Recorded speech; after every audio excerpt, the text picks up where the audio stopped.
معزز سامعین، آج میں جس موضوع سے آپ کے سامنے جلوہ فروش ہونے لگا ہوں وہ قربانی کے موضوع سے مزین ہے کہ یہ قربانی ہمیں کس کے ذریعے ملی ہے، یہ کس نبی کی سنت ہے۔ میں آپ کو بتاتا چلوں کہ حضرت ابراہیم علیہ السلام اللہ کے پیارے نبی ہیں، بلکہ اللہ کے خلیل ہیں۔ خلیل کا معنی دوست کا ہوتا ہے۔ حضرت ابراہیم علیہ السلام اللہ کے خلیل ہیں، اللہ کے خلیل ہیں۔ جب حضرت ابراہیم علیہ السلام کی عمر کافی ہو گئی تو انہوں نے دعا مانگی، وَبِهَبْ لِي مِنَ الصَّالِحِينَ، اے اللہ مجھے نیک صالح اولاد عطا فرما۔ تو اللہ نے جواب میں کہا فَبَشَّرْنَاهُ بِغُلَامٍ عَلِيمٍ، کہ ہم آپ کو ایک عقل مند اولاد عطا فرمائیں گے۔ اور اللہ نے آپ کو اولاد عطا فرمائی جس کا نام آپ نے حضرت اسماعیل علیہ السلام رکھا۔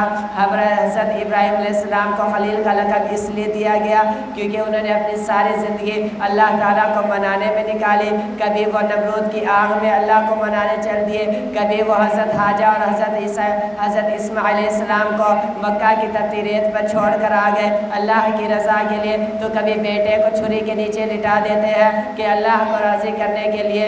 ایسے ہی اسی موضوع پر حضرت ابراہیم علیہ السلام کے بیٹے جب حضرت اسماعیل علیہ السلام چلنے کے قابل ہوتے ہیں، چلنے لگ جاتے ہیں، باپ کے ساتھ چلتے ہیں، کھیلتے ہیں، تو جب بچے سے دل لگی لگ جاتی ہے، ایک وہ عمر کا حصہ جس میں والد اپنی اولاد سے بہت محبت کرتا ہے، کیونکہ ایک تو اولاد اتنے عرصے بعد ملی ہے، بعض روایت میں آتا ہے کہ 90 سال کے بعد اولاد ملی۔ تو جب عمر کے بڑھاپے کے اس حصہ میں جب اولاد ملتی ہے، جب وہ چلنے کے قابل ہوتی ہے، جب وہ بلبلاتی زبان سے کہتی ہے ابا ابا، تو وہ چین ملتا ہے، سرور آتا ہے۔ جب یہ وقت بھی آتا ہے تو حضرت ابراہیم علیہ السلام کو خواب آتا ہے کہ وہ اپنے بیٹے کو ذبح کر رہے ہوتے ہیں، تو بیٹے کو ذبح کر رہے ہوتے ہیں، وہی نبی کا خواب وہی ہوتا ہے۔ اس کو کبھی نیند پکی نہیں آتی، اس کا دل جاگتا رہتا ہے، اس لیے وہ اس کو دیکھتے ہیں کہ میں اپنے بیٹے کو ذبح کر رہا ہوں۔ وہ سمجھ جاتے ہیں کہ یہ اللہ کا پیغام ہے، لیکن ان کا دل نہیں ابھی مطمئن ہوتا۔ وہ ایک جانور کو ذبح کرتے ہیں، اللہ کی راہ میں جانور کو ذبح کرتے ہیں، لیکن انہیں اگلے دن پھر یہی خواب آتا ہے، پھر وہ جانور کو ذبح کرتے ہیں، لیکن خواب دوبارہ آتا ہے۔ وہ سمجھ جاتے ہیں کہ مجھے اپنے بیٹے کو اللہ کی راہ میں دینا ہے۔ پوری زندگی اللہ کو منانے میں نکالی، لیکن پھر اس موقع پہ بھی نہ رکے، پھر بھی اللہ کے ماننے کے لیے چل دیے۔ اپنے بیٹے سے کہتے ہیں بیٹا مجھے خواب آتا ہے، میں تمہیں ذبح کر رہا ہوں، میں تمہیں اللہ کی راہ میں قربان کر رہا ہوں، بتا تمہاری اس میں کیا رائے ہے؟ بعض لوگوں نے کہا جب اسماعیل کو ذبح ہی کرنا تھا تو حضرت اسماعیل سے پوچھا کیوں؟ اس سے پتہ چلتا ہے کہ اولاد سے مشورہ کرنا چاہیے، اس سے پوچھنا چاہیے، اس کی رائے پوچھنا چاہیے۔ اور بعض علماء نے یہ بھی کہا ہے کہ اس سے حضرت اسماعیل علیہ السلام کا ظرف پتہ چلتا ہے کہ وہ بھی نبی کے بیٹے ہیں۔ انہوں نے بھی کہا کہ ابا جو آپ کرنا چاہتے ہیں اس سے کر گزر جائیے، جو اللہ نے آپ کو حکم دیا اس سے کر دیجئے، اسے پورا کیجئے، دیر نہ فرمائیے۔ وہ حضرت اسماعیل علیہ السلام کو تیار کرواتے ہیں، حضرت حاجرہ سے کہتے ہیں کہ حضرت اسماعیل علیہ السلام کو نہلا دو، اسے تیار کرو، میں اسے لے کے جاؤں گا۔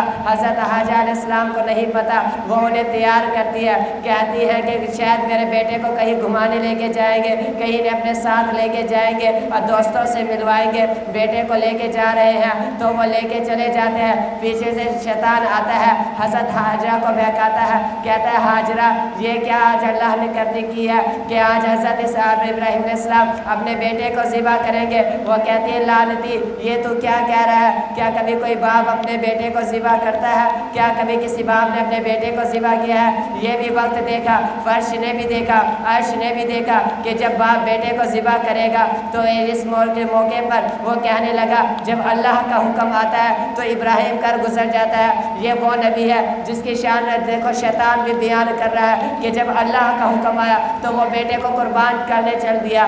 آج ہم لوگ ہیں، آج ہم نماز کے لیے نہیں آتے، وہ اپنے بیٹے کو قربان کرنے چل دیے کہ شیطان بھی گواہی دیتا ہے کہ اگر اللہ کا حکم آ گیا تو وہ قربان کر دے گا۔ پھر حضرت حاجہ نے کہا کہ لعنتی اگر اللہ کا حکم آ گیا ہے تو پھر اسے قربان ہونے دو، میں اللہ کے راستے میں ایک اسماعیل نہیں 1000 اسماعیل قربان کر دوں گی۔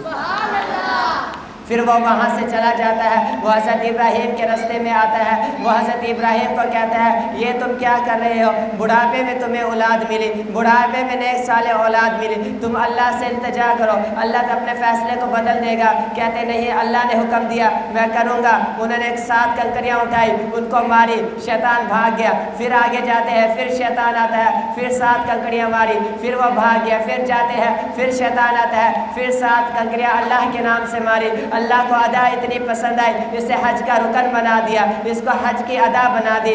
جو حج پہ جائے گا، جو حاجی حج کرے گا وہ اس عمل کو ادا کرے گا، جو اس عمل کو نہیں کرے گا اس کا حج نہ ہوگا۔ اس لیے اللہ نے اس کو حج کا حصہ بنا دیا۔ پھر فلک نے بھی، عرش نے بھی، زمین نے، آسمان نے یہ بھی منظر دیکھا کہ باپ بیٹے کو لٹاتا ہے، پھر بیٹا کہتا ہے ابا اپنی آنکھوں پہ پٹیاں باندھ لو، اپنی آنکھوں پہ پٹیاں باندھ لو، تم میری آنکھوں میں دیکھو تو تمہیں ترس نہ آ جائے، تم اللہ کے حکم کو کرنے سے مکر نہ جاؤ۔ تو وہ اپنی آنکھوں پہ پٹیاں باندھ لیتے ہیں، اللہ کا حکم کرنے کے لیے پورا کرنے کے لیے تیار ہو جاتے ہیں۔ رب رحمان بھی دیکھتے ہیں، فرشتے بھی دیکھتے ہوں گے، وہ آسمان بھی دیکھتا ہوگا، وہ زمین بھی دیکھتی ہوگی۔ 90 سال کی عمر میں بڑھاپے میں اولاد ملتی ہے، ابھی وہ چلنے کے قابل ہوتی ہے، اس نے صحیح طریقے سے ابا ابا بھی نہ بولا ہو، لیکن اسے قربان کرنے چل دیے، اسے اللہ کی راہ میں قربان کرنے چل دیے۔ اور جب وہ قربان کرنے لگتے ہیں اپنی آنکھوں پہ پٹیاں باندھ لیتے ہیں، لیکن مارنے والے سے بچانے والا بڑا۔ جب اللہ نے آگ کو کہا کہ تو ٹھنڈی ہو جا، یا نارو ٹھنڈی، اے آگ ٹھنڈی ہو جا، تو وہ ٹھنڈی ہو گئی۔ حضرت ابراہیم کو جلاتی نہیں ہے۔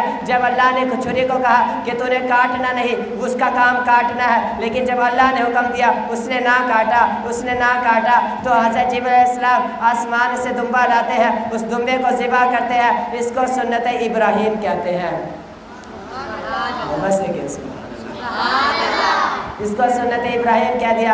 ادا اتنی پسند آئی کہ آخرت ہے کہ تمام مسلمانوں کو اس کے عید کا دن بنا دیا کہ مسلمان آخر اس دن قربانی کرتے ہیں، دمبے کی، بکرے کی، اللہ کی راہ میں ان کو ذبح کرتے ہیں۔ یہ اللہ کے لیے نہیں کرتے، یہ اللہ اپنے لیے کرتے ہیں۔ اللہ نے قرآن میں فرمایا کہ تمہارا خون اور تمہارا گوشت اللہ کے پاس نہیں پہنچتا، بلکہ تمہارا تقویٰ پہنچتا ہے۔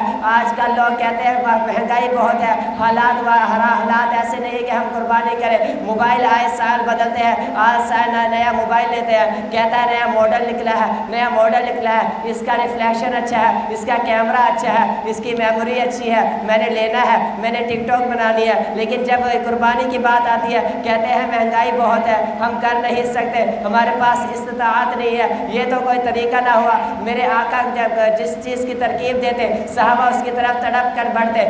آقا نے جنگ کے موقع پر کہا کہ مال چاہیے، مال خرچ کرو، اللہ کی راہ میں دو۔ تمام صحابہ نے دیا۔ حضرت ابوبکر نے گھر کا سارا مال لا کر جمع کروا دیا، حضرت عمر نے گھر کا آدھا مال جمع کروا دیا۔ حضرت ابوبکر گھر جاتے ہیں، رات کا واقعہ، دیوار پر ایسے ایسے ہاتھ کو پھیرتے ہیں۔ حضرت عائشہ رضی اللہ عنہا کہتی ہے ابا یہ کیا کرتے ہو؟ کہتے ہیں کہ میرے آقا نے بڑی طرف سے مال مانگا، میرے آقا کہتے ہیں مال لا کر دو، اللہ کی راہ میں خرچ کرو۔ میرے آقا نے بڑے درد سے مانگا، بڑی شدت سے مانگا، ادھر میں نے سوئی ٹانکی، وہ لے کے جا رہا ہوں، وہ بھی اللہ کی راہ میں دینی ہے، وہ بھی دے کے آ گئے، اسے بھی اللہ کی راہ میں دے دیا۔ پھر گھر آ کے لیٹ جاتے ہیں، لیکن سکون نہ آیا، چین نہ آیا، کبھی کروٹ بدلتے ہیں، کبھی کدھر کو لیٹتے ہیں، کبھی کدھر کو۔ حضرت عائشہ نے پھر پوچھ لیا ابا اب تو تم گھر کا سارا مال دیا ہے، اب کیوں پریشان ہو؟ کہتے ہیں کہ آقا نے بڑی شدت سے مانگا ہے، آقا نے بڑے غم سے مانگا ہے، اللہ کی راہ میں خرچ کرنے کا حکم دیا ہے۔ کہتے ہیں میں نے اتنا مہنگا لباس ڈالا ہے، مجھے شرم آتی ہے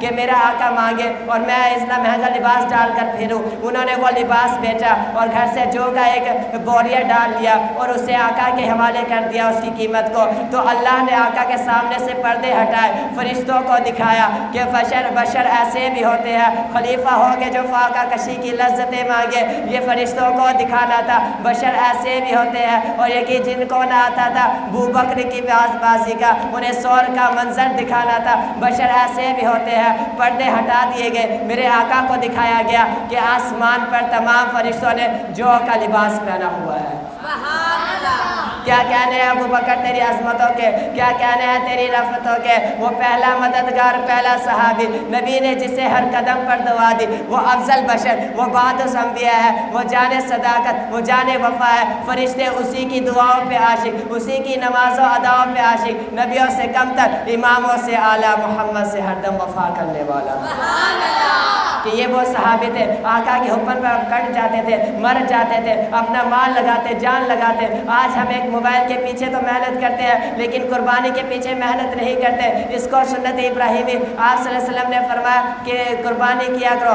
آپ صلی اللہ علیہ وسلم کے گھر میں 3 دن کھانا نہیں پکتا، پھر بھی قربانی 2 کی کرتے، ایک اپنے نام کی، ایک امت کے نام کی۔ اس نبی کے دل میں امت کا اتنا غم۔ حضرت عائشہ رضی اللہ عنہا فرماتی ہے کہ میں نے آقا کے سینے سے ایسی آواز کو سنا کہ ایسے جیسے ہنڈیا کو ابالا جاتا ہے، ہنڈیا کو ابالا جاتا ہے۔ وہ درد آقا کے سینے سے نکلا۔ کس کے لیے نکلا؟ کس کے لیے؟ جہنم کا ڈر تھا؟ قبر کا ڈر تھا؟ نہیں دوستو، یہ آپ لوگوں کے لیے تھا، یہ آپ لوگوں کے لیے وہ روتے تھے۔ یہ رات کو 6 سپارے انہوں نے اپنے لیے نہیں پڑھے، وہ آپ لوگوں کے لیے پڑھے۔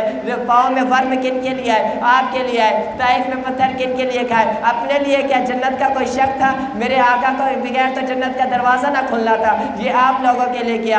آج آپ لوگ قربانی سے اتنا پیچھے بھاگ رہے ہیں کہ استطاعت نہیں ہے، دوسری چیزوں کے لیے وقت نکالتے ہیں، پورے سال جوڑتے ہیں، گھر بنانا ہے، شادی کرنی، یہ کرنا وہ کرنا، لیکن قربانی کے موقع پہ یہ کہہ کے ٹال دیتے ہیں استطاعت نہیں ہے، جانوروں کے ریٹ بہت زیادہ ہے، ہم خرید نہیں سکتے۔ اللہ ہماری نیتوں کو قبول فرمائے گا، بس یہ کہہ کے ٹال دیتے ہیں۔ ایسا نہیں ہونا چاہیے، پورے سال اس کی کوشش کریں، ہر دن تھوڑے تھوڑے جوڑیں کہ اللہ ہمیں اس میں برکت ڈالے۔ اللہ ہم تیری رضا کے لیے قربانی کے لیے جوڑ رہے ہیں، اللہ انشاءاللہ ان میں برکت ڈالے گا۔